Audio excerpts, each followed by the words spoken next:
everyone. My name is Solana Geese Nelson, she, her, hers, and I'm a project manager here at the Institute for Community Health. I am not social media savvy. If anything, I tend to run away from it scared.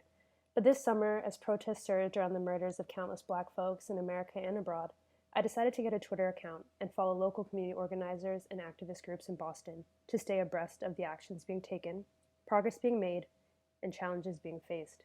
A few days ago, I was scrolling through the BLM Boston Twitter feed, and I kept seeing this hashtag being repeated. Hashtag Black August, hashtag Black August, hashtag Black August. I had never heard of the term before, and I assumed it was something new, maybe started this year or within the past couple of years, so I clicked on it.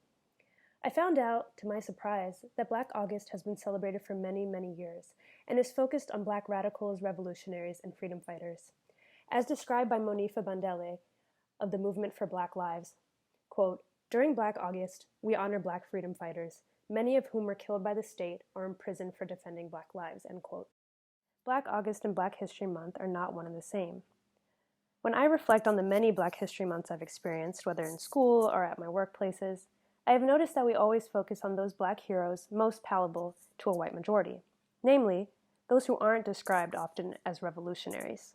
We talk about MLK, Rosa Parks, maybe some members of SNCC. We generally shy away from Malcolm X, Stokely Carmichael, Angela Davis, Assata Shakur, and then again, globally, Toussaint Louverture or Marcus Garvey. Looking just at Boston as a case study, in the coming years, a large-scale commemoration of MLK is planned to be placed in Boston Common. Do I think this is deserved? Absolutely. However, for many years during his life, the city was home to Malcolm X, and yet commemorations to him and his contributions are far and few between. In fact, the home he once lived in Roxbury has solely an easy-to-miss plaque. As a nation, we are often scared of those words radical, revolutionary. In lieu of tipping and toppling the scales, we are encouraged to more gently nudge and guide to an assimilationist and sometimes colorblind worldview, which, if anything, is more dangerous. After this summer of unceasing agitation, described by some to be one of the largest protest movements in U.S. history, I do think we have begun to move away from the more palatable way of thinking about Black liberation to that of the revolutionary. Led by intellectuals and activists such as Ibram X. Kendi, we are thinking about how to be actionably anti-racist rather than neutrally non-racist. And by revolutionary heroes such as Angela Davis, we are considering the potential of abolishing a carceral state that egregiously takes the lives of Black people. At first, I was a bit disappointed that I only learned about Black August on the last week of the month.